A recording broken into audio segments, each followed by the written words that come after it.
Hello and welcome to Sean White's Solar and Energy Storage Podcast.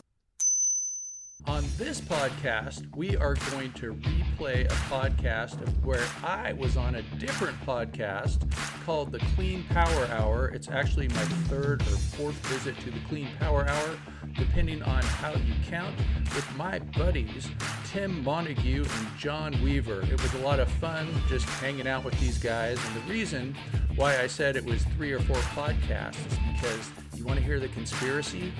At the RE Plus conference, oil industry executives came in and they wrecked the recording that we made at RE Plus on the trade show floor.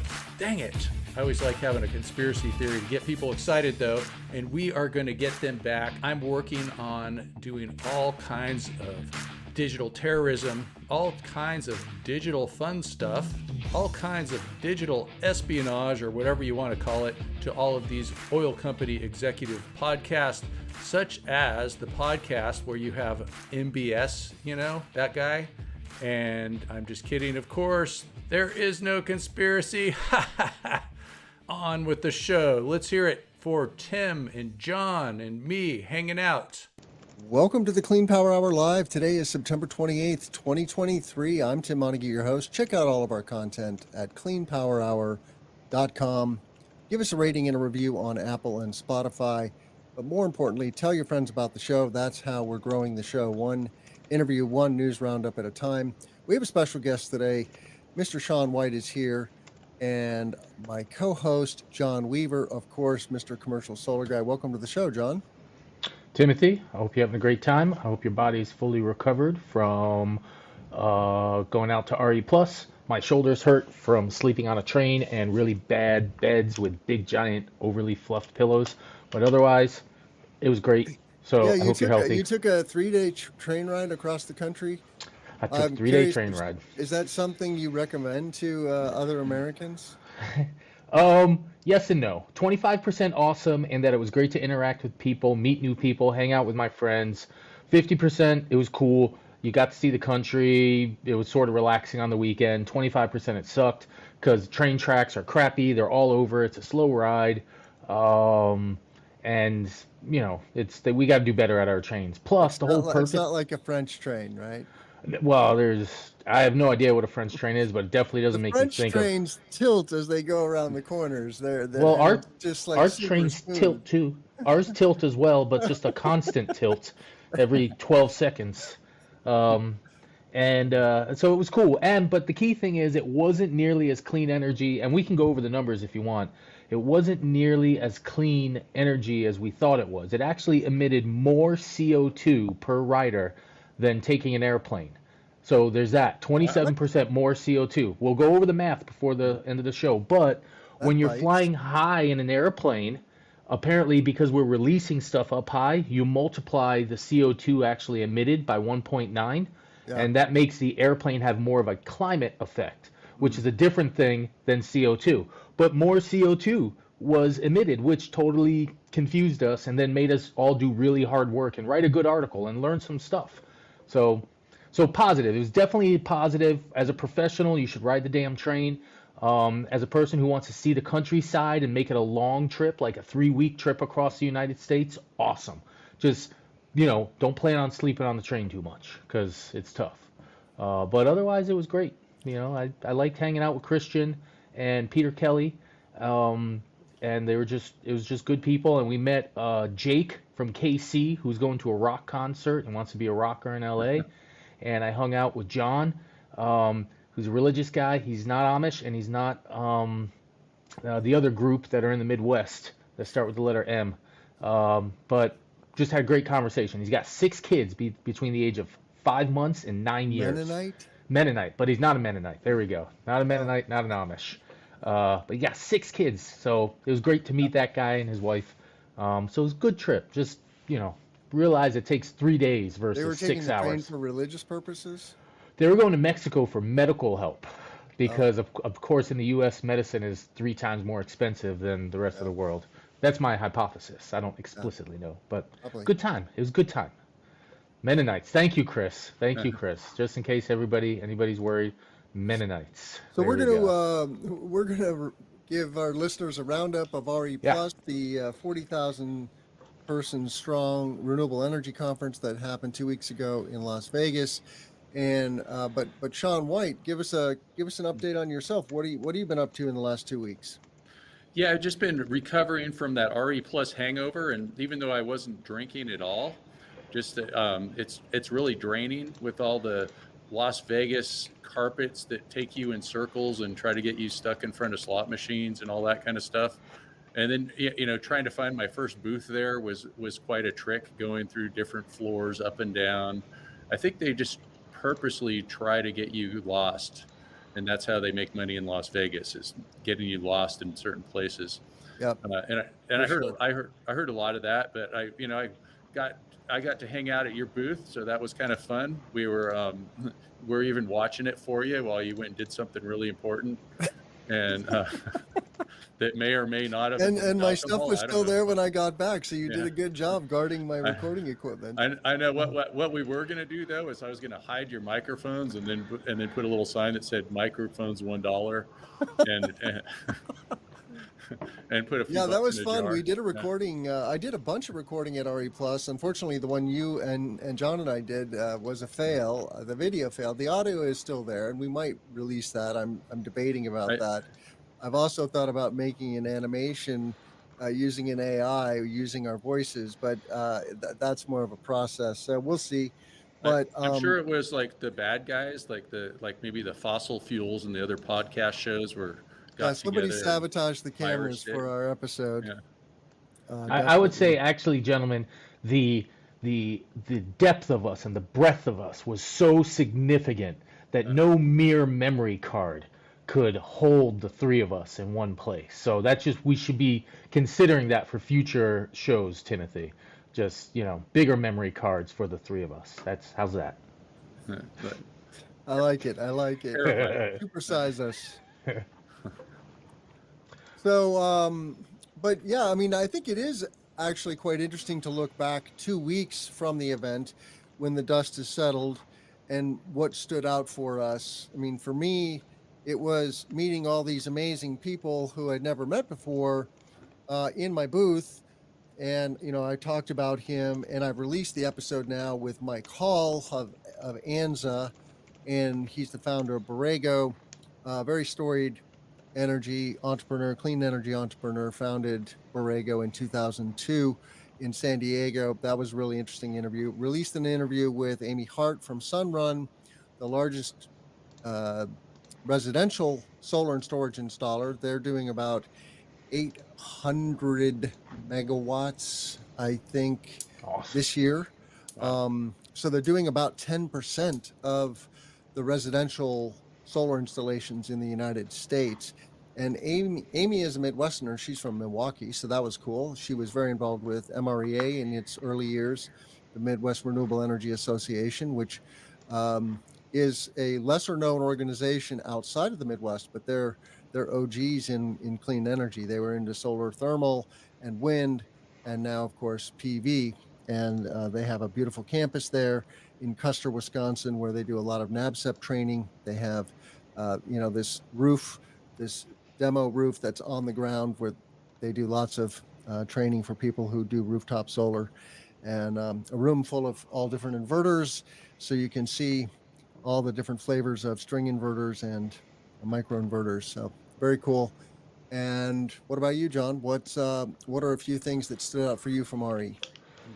Like Sean said, for me, it did take a tiny bit to get my bearings, to move around the floor better. Made me think that as this show's growing, I have to be more professional with how I approach it and how I get on the floor.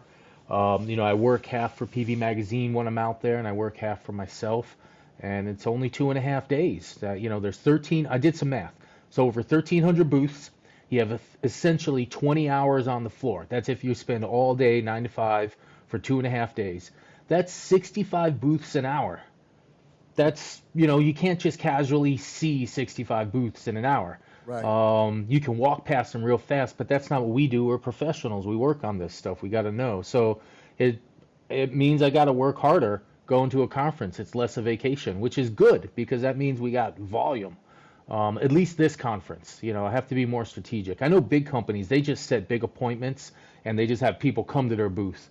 I'm at a different side of the game still, where I don't have big players coming to me yet. But seeing people was great. I had a cool interview with 3Sun and their solar panel that halfway exists but halfway doesn't. It's going to break 25% in February. That's pretty cool. I spoke with Fluke. I spoke with several other groups. I spoke with an investment firm. Lots of great handshakes. Got to see you for a moment, Tim. Twice, multiple times we saw each other.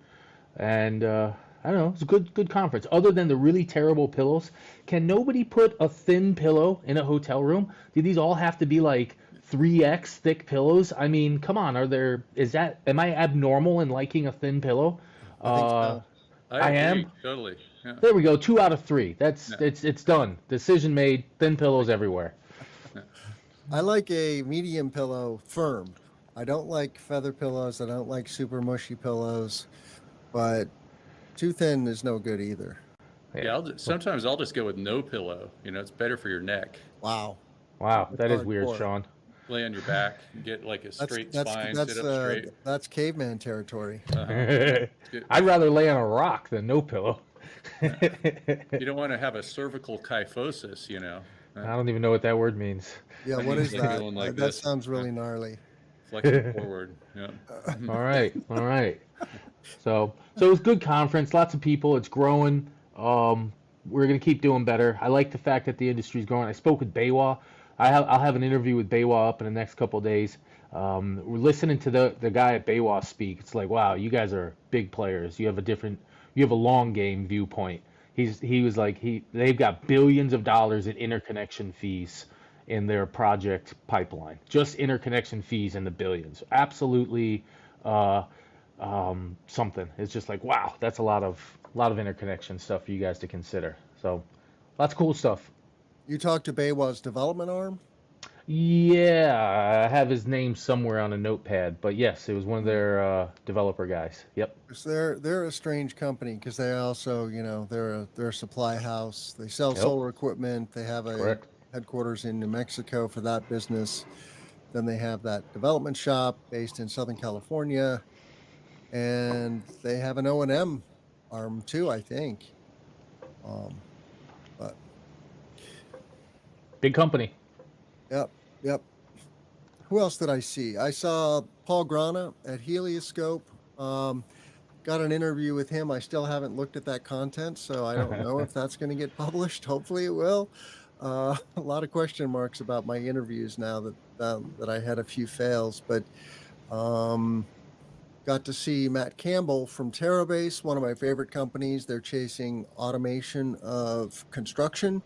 So they have a system for putting modules on torque tubes in a pop-up factory that they put on site on solar construction sites.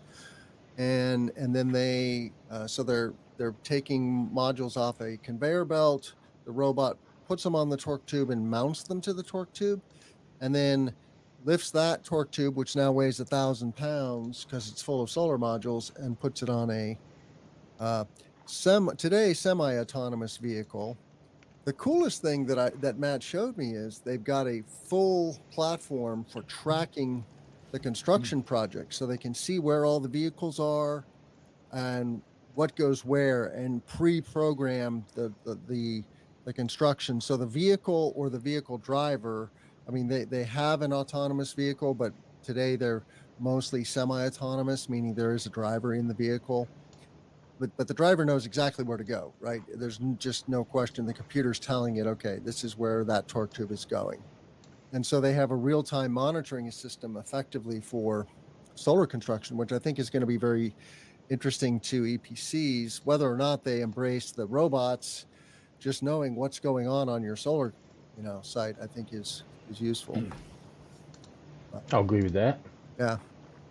And spend some time with Erthos, the flat to earth solar is their moniker, and made some introductions for them to some independent engineers and other people that are interested in their product. That's a very controversial product, I will say. Everyone has an opinion. Like people go, "Oh, interesting," or "Oh, that's not going to work."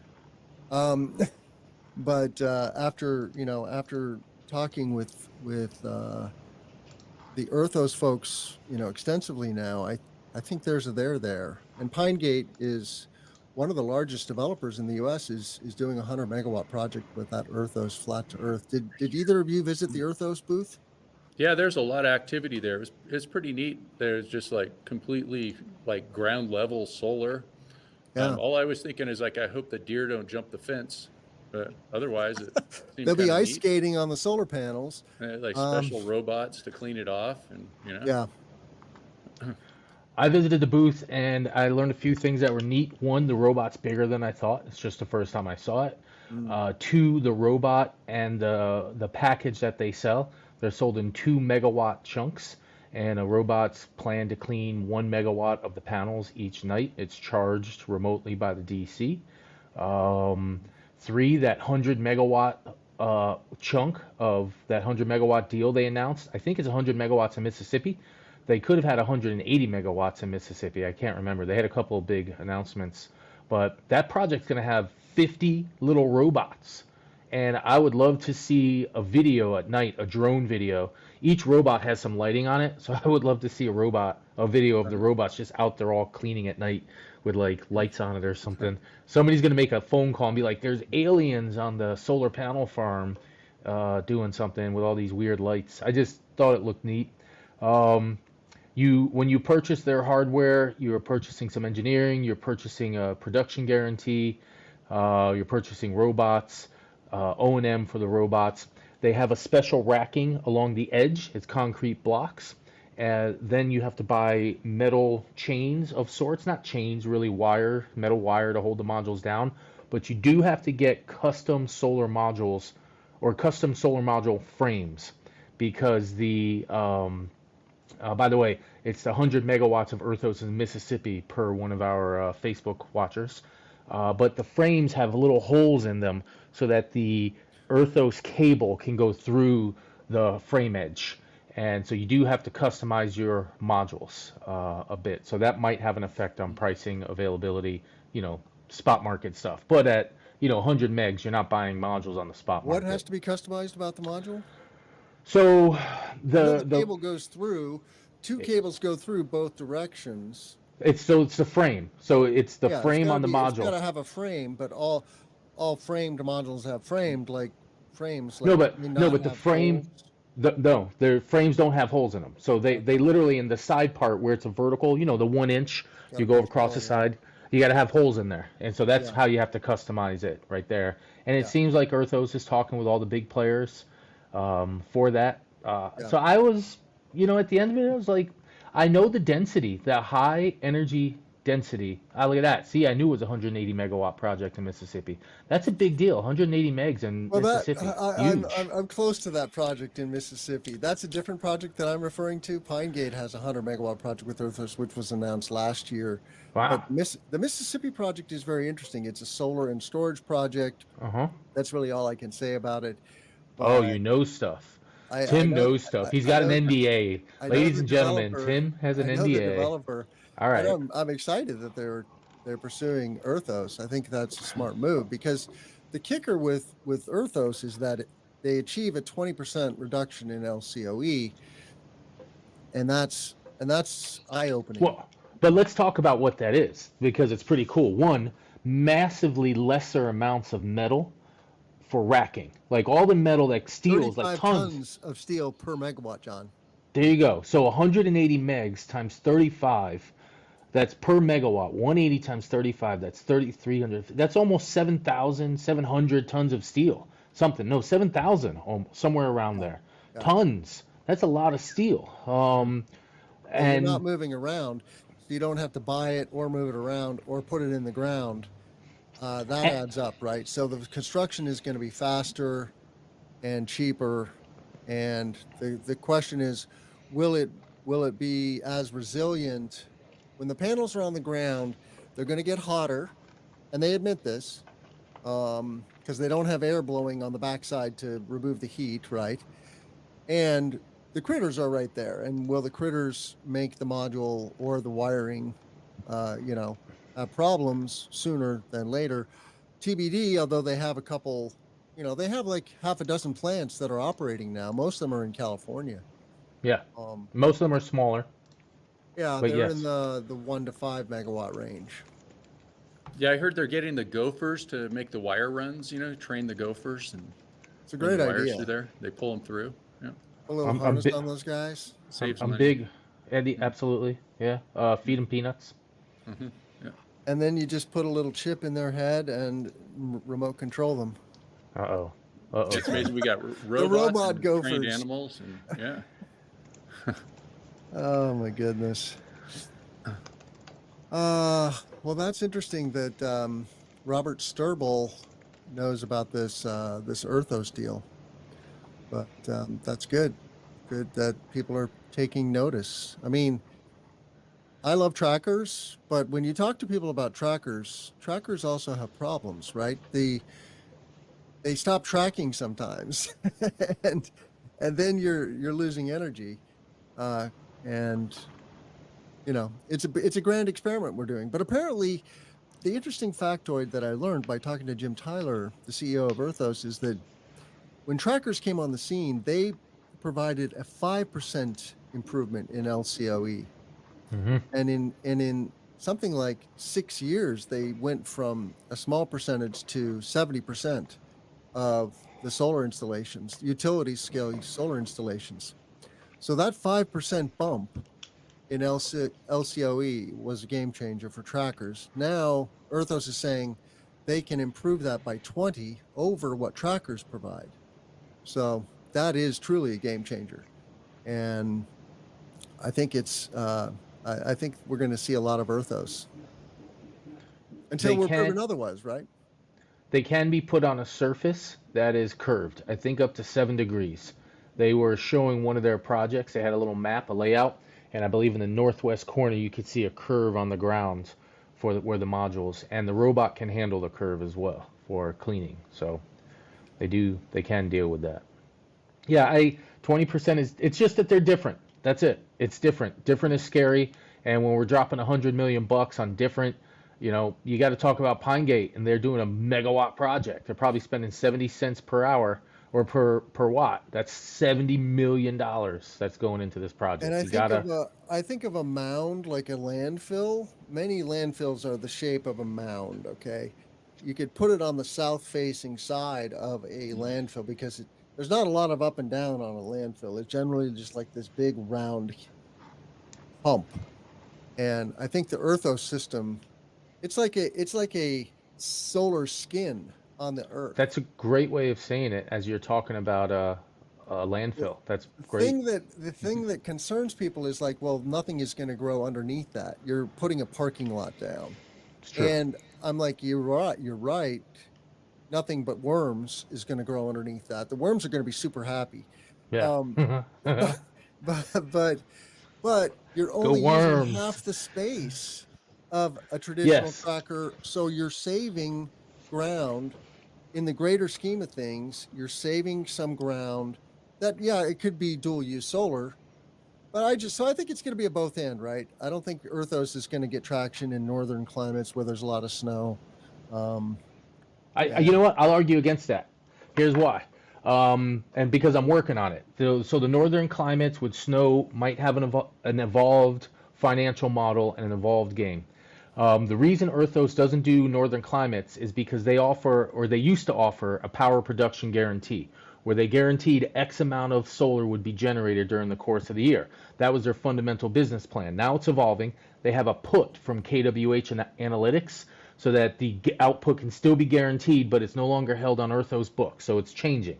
But with that, because Erthos offers this power production guarantee, they don't want to deal with anything like losing production days, like snow. So if you have snow on the thing for 3, 4, 5 days, Erthos is saying, hey, we're at risk.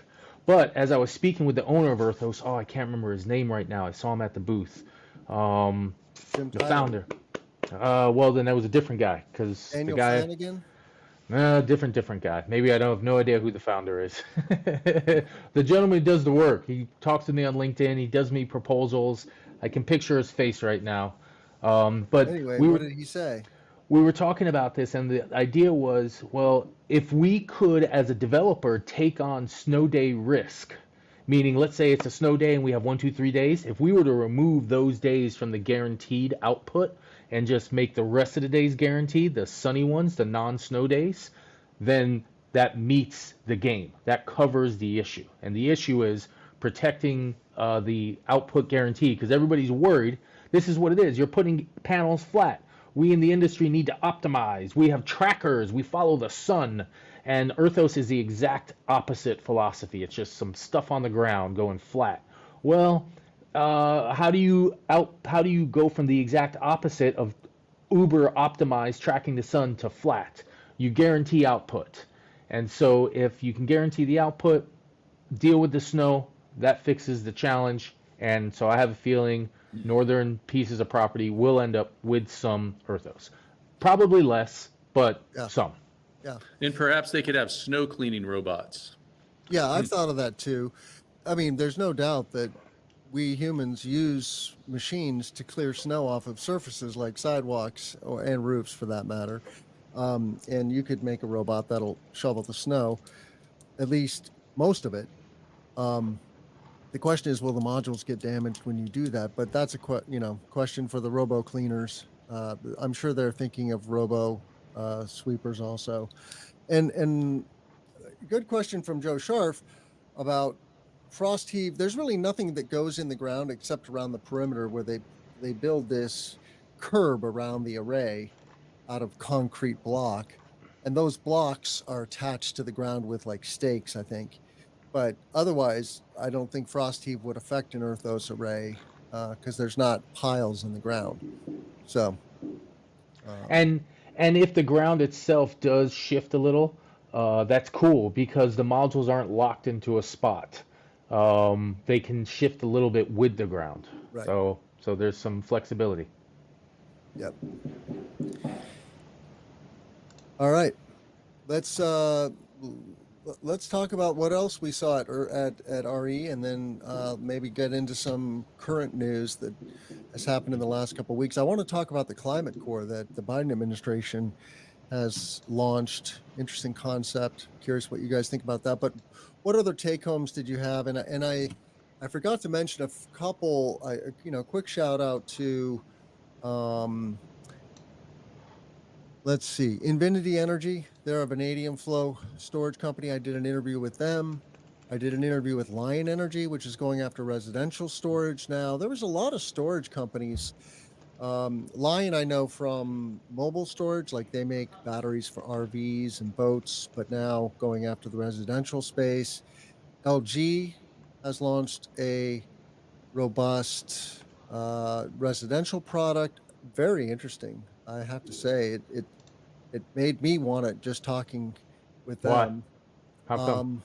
It's very modular. Yeah, just like very plug and play. I got the sense that it's like really, they've really ironed out the system, and that's in the world of storage. That's the one complaint I hear from EPCs is like the integration is complicated. And it depends on who the company is. But even with Tesla, which is they integrate the equipment themselves, right? They're like a end to end. They make the software, they make the hardware, they containerize everything. Whereas for most storage companies, there's like a third party integrator that puts the package together. And then the question is it all going to work? And is the finger pointing going to start? Because, you think you just interconnect it and flip the switch and boom, right? Well, turns out not so much, right? Like getting the battery to do exactly what it's designed to do and to shut off or turn on under very specific circumstances is not trivial. So I don't have any hands-on experience with LG, and obviously they've had their share of problems over the years, but anyway, they were there in force with their resi storage. So have you guys heard of Bela Solar? That was a new one that came out. It was it's a company that was developed by Dr. Shi, the guy that founded Suntech, and he's been making some flat or some flexible PV modules, and so he calls it Sunman in different markets, but they made it Bela Solar in the U.S. market. How do you spell that? I think it's BILA. BILA. Solar. Yep. And they're making a factory in Indiana. Yep. And it's like, I think it's like a PVC layer with solar cells on it. One of those. Okay, I remember we did talk about this at RE, right? We did. I brought it up. Yeah. And so one of the things that they're doing is they're I think gluing it on top of a low slope roof, which is kind of interesting. And what else was just kind of randomly interesting, I was over there talking to them, is they put their booth right next to the Suntech booth. And so that was that he was the founded Suntech. It was the world's largest solar manufacturer somewhere around like 2008 and 9. And then the government took it back from him. I don't know how things work in China, or I don't want to know. And but then they were kind of their next door neighbors. So Yeah, so I thought that module was interesting. It's really tall. It's over 7 feet long. It's over 4 feet wide. 19%. I'm reading off the article I wrote on it. 19% efficiency, 520 watts. And one thing that was cool, because they're so thin and lightweight, it's like literally it's 1/4 of an inch thick. You can fit 1,120 units in a 40-foot shipping container, which is 583 kW. So you can do half a meg. Which is almost double a standard shipping container, which is more than double a standard shipping container. And I just thought that was kind of cool. You can just fit a whole bunch of them. You put 60 units on a single shipping container or a single pallet, and each one is 500. So that's like 30 kW per pallet. That seems pretty cool. That's just a lot of energy on a single pallet. I thought that was kind of neat. Yeah. How many kW do you get in a container?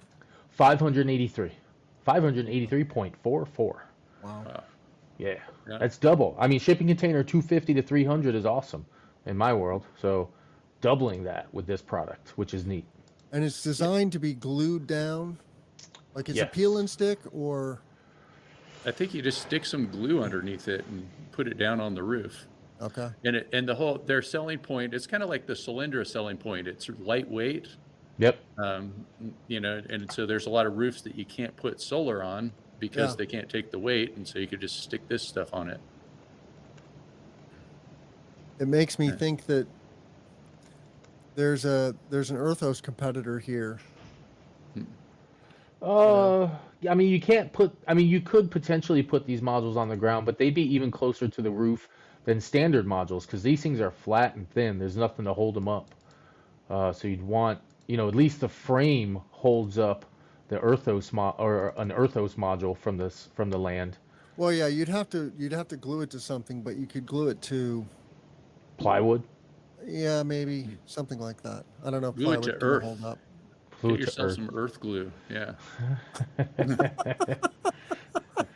Let's put it on top of Half Dome. That's some good. That'll stick to that. Some Gorilla Glue. Just Gorilla Glue everywhere, right? Yeah. Some granite. Stick it to some granite. But yeah, it was kind of cool. I've seen them developing it too before when it was called Sunman.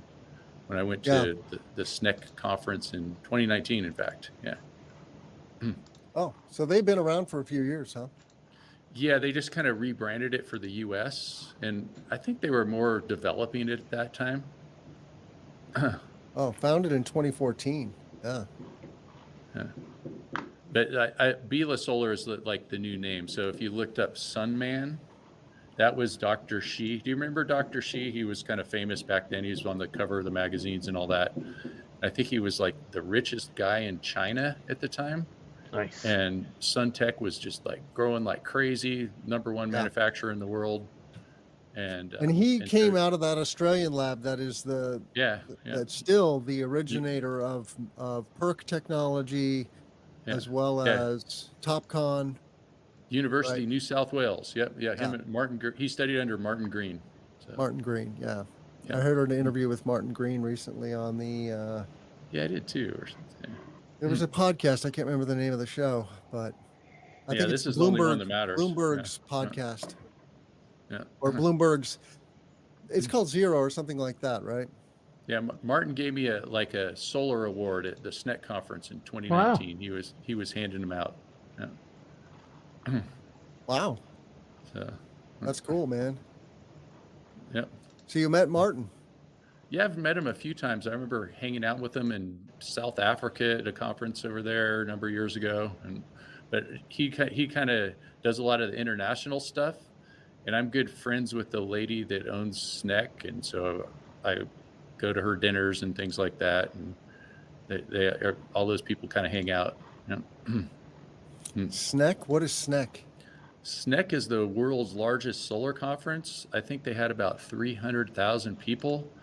At this more recent one, and it's in Shanghai. It stands for, I think, Shanghai New Energy Corporation. Okay. But it's huge. They have like this hugest convention center. It's like RE plus plus plus plus plus, and they actually do work with the RE plus people, and they kind of coordinate with different international conferences. I think like they were doing something together with Solar Power Mexico and some different things. And I've heard about that conference. It's yeah, no game. Yeah, it's like in between all these conference calls, you could land like a big airplane, and they fill them all up. It's insane. It's like so many miles. I mean, it's like if you wanted to see all the booths there, instead of like 65 booths per hour, you'd probably be like 1,000 booths an hour or something like that. I mean, do they let you ride scooters around, or how do you get around such a big place? You just wear good shoes and have sore feet, I think, and you don't see everything. And they have like the scientific conference too, and they have like these fancy dinners and all this kind of stuff. But it was pretty fun. Yeah. So you've been to that how many times, Sean? Probably like about 6 or 7 times. Wow. I've been going since, I don't know, like 2000. I probably went like 2008 or 9 or something like that, or no, like maybe 9 or 10, something like that. But, Hey people, I just wanted to remind you to go to solarsean.com, that's solar, SEAN.com, where you can find a discussion board, you can ask questions, you can find online classes, flashcards, resources for permitting, NEC and other building code adoption lists, solar and storage news links, and all kinds of stuff. So check it out. That's solar, SEAN.com. And are you doing training in Asia as well? I have off and on, but they like to get stuff for free. It's kind of hard to do the whole lot of training there.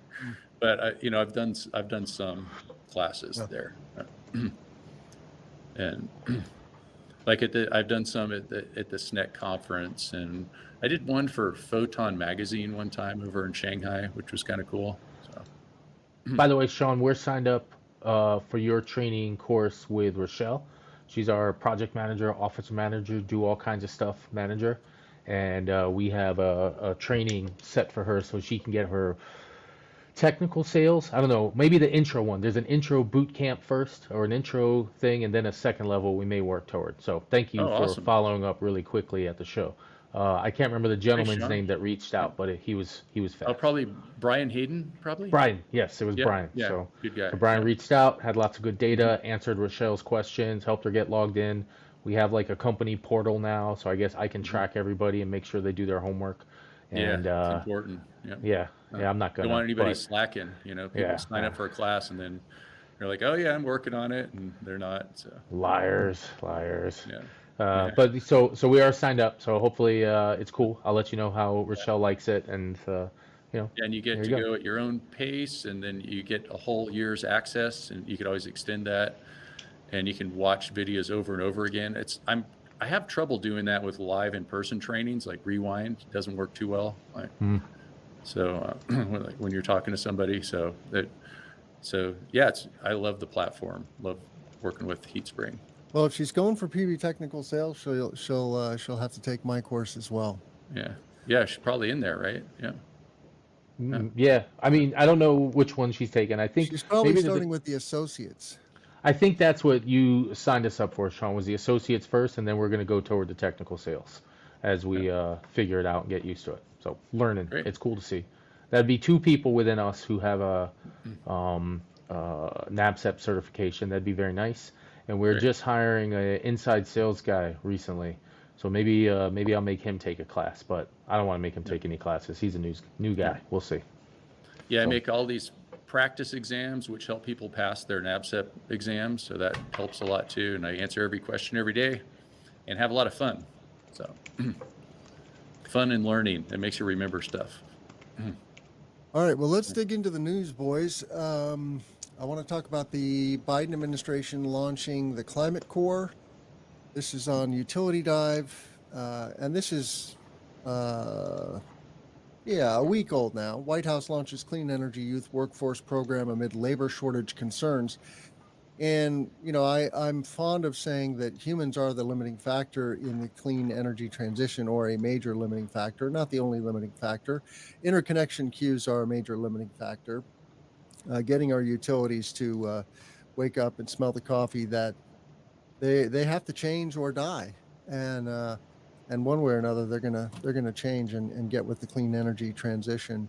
There is a good story, by the way. I don't know if you guys saw that, about the 25 utilities that are going after it, so to speak. So in Canary Media, maybe we'll get to that later. But this Climate Corps is a great idea, right? I mean, we have I the signed up for Peace it. Corps. We have the Peace Corps. We have a Teach for America, which is an educational corps, basically, right, for getting youth involved in education in inner cities across the country.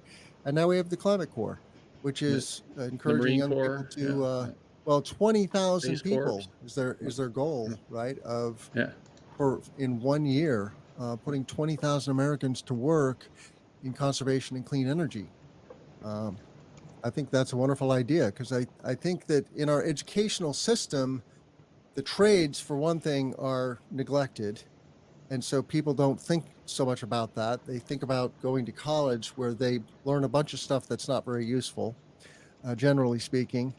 I went to college for way too long. I know full well about that.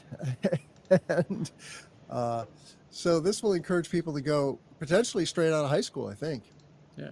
Yeah, it kind of reminds me of is like how people are talking about we need to do a full-on mobilization like World War II to, fight the war on CO2, that bad molecule.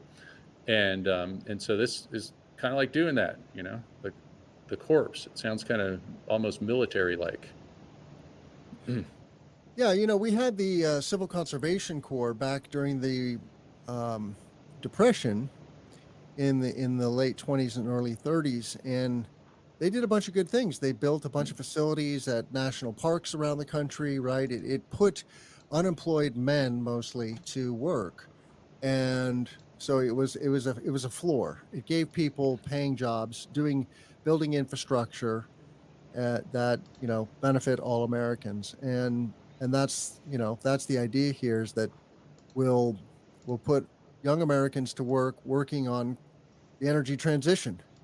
And we need more workers in the energy transition. We need 1 million new electricians, and some fraction of those people that go through the Climate Corps will, go on to very successful careers in clean energy.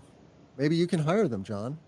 Well, as soon as I saw it, I submitted our company that we would be willing to host workers and that we'd be interested in it. So yes, I have an interest in it. I'd like to see how it works, what it would cost, how we can manage it, because having a person as on your team means you have to take care of that person. You have to give them work. You have to not waste their existence. And we have to make sure that we are organized well enough to take on the responsibility of young workers. And so that matters to me, is being able to deliver. And also, if you have people that are motivated, they're also going to do better work on their own and just chase stuff. So that'll be probably a positive of this particular type of people that are going. But yeah, I think it's a good idea. I think we want to train more. I would love to get involved in training electrical apprentices. I think as a GC for some of our projects, we're at some point going to be required to have an apprentice program inside of us once we break 4 employees. And so I like the idea of it. I hope they do it. 20,000 people working in the industry is just a start. And if there's any sort of federal support for the wage, for the base salary, then I'm all in. Yeah. Good paying jobs doing good things for the environment and human health. It's a win-win. All right, well, let's talk about solar panel manufacturing. I heard a webinar yesterday with Clean Energy Associates on PV Magazine, or sponsored by PV Magazine, and we're going to talk about your story here, John, that you wrote in PV Magazine on this topic. But in that webinar, they point out that there's now potentially 60 gigawatts of panel factory activity in the US by 2027, 2030, something like that. So a lot of activity. They cautioned listeners that it's going to be some fraction of that. That's the upper limit. They think it might be closer to 60. But they had this amazing chart, and I don't know what this chart is called, but it's like lines, curved lines that connect dots, and they were tracking, the process from silicon to wafer to cell to module, and how convoluted it is and very difficult to know, if it's not spelled out explicitly in the BOM of a module, where particular components came from. And what this is all about is trying to get that 10% adder on the ITC for made in America equipment, right? So anyway, that was interesting. But what's the story that you wrote for PV Magazine? A terawatt of solar module capacity expected within 16 months. So new hardware, new manufacturing facilities available only in China, or no, only by large Chinese manufacturers. So this doesn't include First Solar, Meyer Burger, other groups like that. So Chinese manufacturers will break at the end of this year. So we're talking like 3 months, gentlemen. Will break 860 gigawatts of capacity, and next year, this is just modules. Next year they'll break a terawatt, and so by the end of 2025 here, right? yeah, Oh, but I see, with the all-in. yeah, so by global. end of 2024 they'll break the terawatt is the projection. Wow, a terawatt a year? Yes, sir. Wow, I thought that was supposed to be 2030. That's nice. Yeah, No. yeah, I know. We got bored with that. We got I know. I was bored. Yeah. yeah, 500 megs. That's so 2024. Let's let's. So yeah, just to put that in perspective, all the solar installed from beginning to time until like mid last year was 1 terawatt. Yeah. Now it's going to be a terawatt a year next year. Like A year. Sean, you need to get into development. We need you in the development side. The training is important though, so we might have to keep you there. You're gonna have to get bigger. You have to train more people, Sean. Can you do this? Okay, well, I got it. It's all online. I could handle it. Good. I could do the whole 20,000 in the corpse. Done. Do them all on Thursday if you could. Yeah. Next Thursday. It'll be done. Been taken care of. 20. Yeah, it's just a terawatt, dude. And this is just the Chinese manufacturers. It's mostly TOPCon. So it looks like China has chosen TOPCon as its product du jour. There's a lot of other technologies. Polysilicon capacity, even it's very complex for polysilicon, but polysilicon capacity is going to be like 3 terawatts, 2 terawatts, 4 terawatts of capacity by like 2027. So, and there's, complications in that market. The price just, chopped by 2/3, went from almost $40 a kilogram down to like 10. So it's chopped by 3/4, something like that. But now factories aren't opening as quickly as they were announced, and we're starting to see the market respond. But still, nonetheless, we're going to have before 2026 a terawatt. We might have it before the end of next year, a terawatt. Now, there's another gentleman who's from Exawatt. I believe they're a consultancy firm. He messaged me and he said, in terms of total capacity, we might have already been above a terawatt. However, it wasn't necessarily newish capacity. It was product that's a little older, lines that just don't run as much. And so we do have capacity. And I think that was a key thing that Jenny Chase from Bloomberg told me about. She goes, John, just because we have a terawatt of capacity doesn't mean we're going to install it. It's a regular thing to expect that the utilization of these lines might be 50%, might be 45, might be 60. So Yeah, be so those bar tempered. graphs are capacity. Oh, so that Yeah, would so mean the like 24/7 operation then? Is not when you say a terawatt? 24/7. Yeah, yes. So when you look at the first, if you scroll up, um, uh, oh, yeah, that right there is capacity. So that's if not 24/7, but there's enough machines in place to do a terawatt. So it's not saying there will be a terawatt installed. Nobody's predicting that yet. Next year, the predictions are for like 500 gigs. This year, near 400 plus. So next year, maybe we'll have 600 gigs installed. Maybe 2027 is the earliest I've seen anybody predict 1 terawatt of capacity actually deployed in the year. Mhm. Um, but, but yeah, So but this like, is capacity. so like with 1 terawatt of capacity, that doesn't mean they're making a terawatt of solar modules because Correct. they, yeah, okay. Right. So that means they have the factories to do it. If the demand is there, they'll do it. They have the Mhm. machines, and you know, that's pretty close. I mean, recently the machines have been running 80, 90% Wow. capacity utilization, so pretty heavy. But now we're going into a massive expansion period, as you can see. We're doubling over the course of this past year to the end of this year, and during that doubling, there's less than perfect efficiency. The world evolves as it goes through these aggressive moves. And but it's going to be there, and it's why the price of solar panels have collapsed. And I actually have a story on that from PV Mag just to show.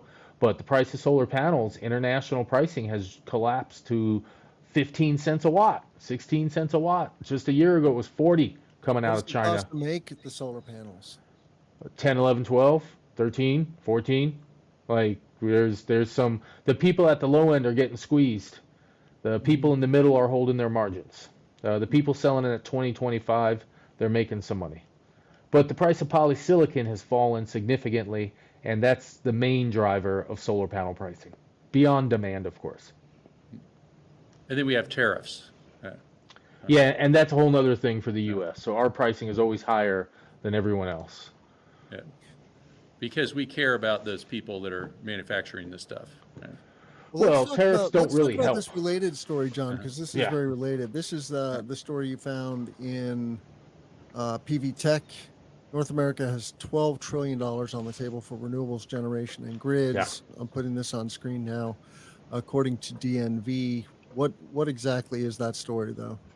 So DNV is just modeling, looking forward, what's changing in the United States for grid upgrades, for generation. The report's based in transmission and generation. I mostly, of course, looked at the solar portion of it because that's what I care about. But 12 trillion to be spent by 2050. Half of the money is scheduled to go into the generation side of things. And if you look at the solar number, they state that approximately, what's the solar 1.3 number? trillion. Yeah, 2.3 trillion of solar and 1.6 trillion of wind by the and with solar becoming the main Yeah. generation technology in the mid 2030s and almost half of North America's power consumption. And power consumption also takes into account that we're transferring a lot of things from energy into electricity for use there versus now when we have transportation, heating and cool, or at least heating being done by gas. So half of power consumption by 2050, pure solar. So we have 2.3 trillion. We got 20 years, 25 years. I guess that's 100 billion a year of solar, roughly. Super roughly. Not bad. Huh. Not bad. So that's that. I just thought it was a cool big number, Mm-hmm. and I like Wow. DNV Yeah. reports. Yes. Yeah. Yeah, it Nice. says by 2050 they expect LCOE to be $20 a megawatt hour. Oh, 36 cents for PV and storage. Um, yeah, that's 2 cents a kWh. $20 a megawatt hour is 2 cents a kWh. And that's what Jim Tyler at Erthos said is kind of the holy grail. Like once you get down in that 2 cent range, then electricity's cheap enough to use it for green hydrogen or other industrial processes. You could power a heat battery like Rondo does. All Just right. I like the big reports that show the big fat numbers because it keeps me motivated to some degree because it's like, all right, I can pay my bills and I'm in a big industry that's going to generate a lot of revenue and all I need is a little tiny piece. So it gives me like, I can grow as a human being and as a business person. So that's why I like those big fat headline numbers. They look cool. Well, talking about a fat number, Michael Bloomberg has donated $500 million to close all U.S. coal plants. And this is not the first time he's donated a big lump of cash. I think this is a very interesting a big lump phenomenon. of coal. That's Yeah. right. It's way better than a big lump of coal. Let me put this on screen. But you know, there is a concept floating around in the interwebs about we could just buy out the fossil fuel industries for some few trillions of dollars. It's a surprisingly small number. I don't know what that number is off the top of my head, but this is what Bloomberg is pointing to, that yeah, we can actually accelerate the closure of all the remaining coal plants in the United States for some price tag, and he's putting 500 million into that cause. I don't know if somebody is agreeing to match that or what, but Yeah, I'll do it. Yeah. okay, great. I appreciate that, Sean. and he had previously given, I think, an equal amount to the Sierra Club and to their initiative on shutting down coal plants.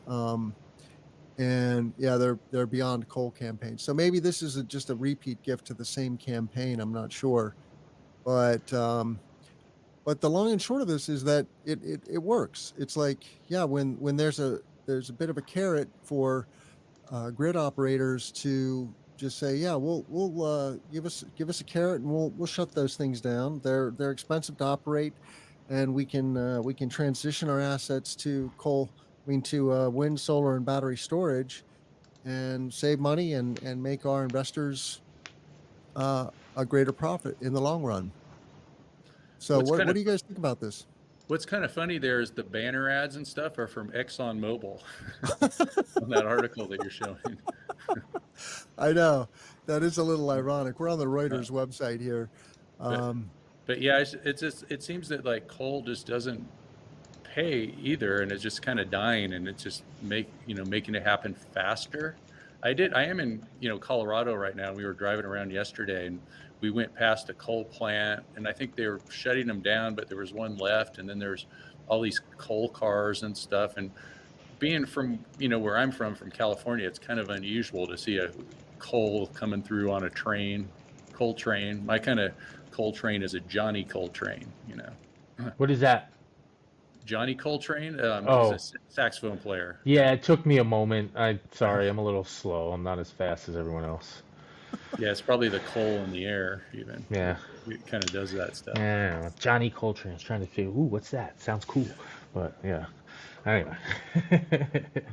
Yeah, it is. Apparently I was there's gonna say 150 coal plants remaining in the U.S.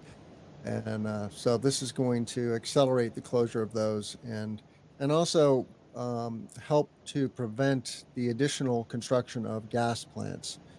So I'm glad there's a billionaire who takes climate change seriously. I wish Elon would get in the game and make some gifts like this. I know he made $100 million gift, right, for the carbon capture X Prize. So he's not completely on the sidelines, but he could do more. Yeah, that coal's some nasty stuff. Like especially when you go to these other countries too, where it's like really bad and it's still growing and all that. It's kind of crazy. What do you mean it's growing? Oh, where they're building coal plants? Yeah. Yeah, I think aren't they building like them India and China are fast? still building coal plants. Yeah. Like, and India has a huge amount of coal reserves natively. India's teetering. India's teetering on maybe peaking. Who knows? It's complex for those countries. They're still electrifying. I mean, they still have tens or hundreds of millions of people who don't have electricity, and they got to figure out how to take care of the population. China's evolving quickly. they're building a lot of coal facilities, but there's also a low capacity factor every day. Every day it's getting lower for their coal stuff. So it's a complex mix there. And with even us, the coal plants that are still in place and burning, the average capacity factor of the coal fleet has both the capacity has dropped, but the capacity factor has dropped as well. So not only are there are fewer machines burning coal, the machines that are left burning are running less. It's down to like 55%, the coal fleet capacity factor. I saw this a couple of years ago. So I would guess that at minimum they're similar or lower than then, because I know total coal usage is now in the 10 to 15, 12 to 17% of US electricity range. And that's down below 20, which was last year, which was like this big number. I remember that one coal guy who, one of my favorite people to dislike, he said, grandmother is going to die on the operating system if coal drops below 30. And coal's at like, Joe Manchin? Who are you talking about? no, it's Jim Murray, the guy that died. Like the guy that tried to keep black lung coverage from his workers and tried to kill the fund and then got black lung and then applied for the fund. So yeah, dude, I just want to say mean things that I shouldn't say because someday somebody, it's like, That's pretty dark. yeah, dude, how mean is that? I mean, hey, you can't do that. Oh, man. Well, all right. It's the standard. Sorry, Tim. Another story, different day. We got to wrap up the show, gentlemen. I really appreciate you both being here. Oh, look at that. Check out all of our content at cleanpowerhour.com. Give us a rating and a review on Apple and Spotify. Subscribe to our YouTube channel. And reach out to us on LinkedIn. I'm easy to find. John is easy to find. Sean is easy to find. But how can our listeners find you, Sean White? At solarsean.com, and that's spelled the correct way, S-E-A-N, solarsean.com. Excellent. You got all the other links over there. Yep. And Mr. Commercial Solar Guy, how can our listeners find you? Just type Commercial Solar Guy into Google, into any search engine. You will find me near the top. I'm on Twitter. I'm on LinkedIn. All the websites. You gave up on Mastodon? I check it. I check Mastodon. I don't post on Mastodon as much. Sorry about that. I didn't think it could fly. It's just too much, right? You can't. There's only so many social channels you can tackle. But that is me. Only so much. All right. Well, I'm Tim Montague. Let's grow solar and storage. Thanks so much, guys, and thanks you for listening. John. Thanks for listening to Sean White's Solar and Energy Storage Podcast. Be sure to check out Solar Sean, that's solarsean.com, for more information about getting NABCEP certified, finding Sean's heat spring classes, and some all-around good information that will help you out in the solar industry. That's solarsean.com, solarsean.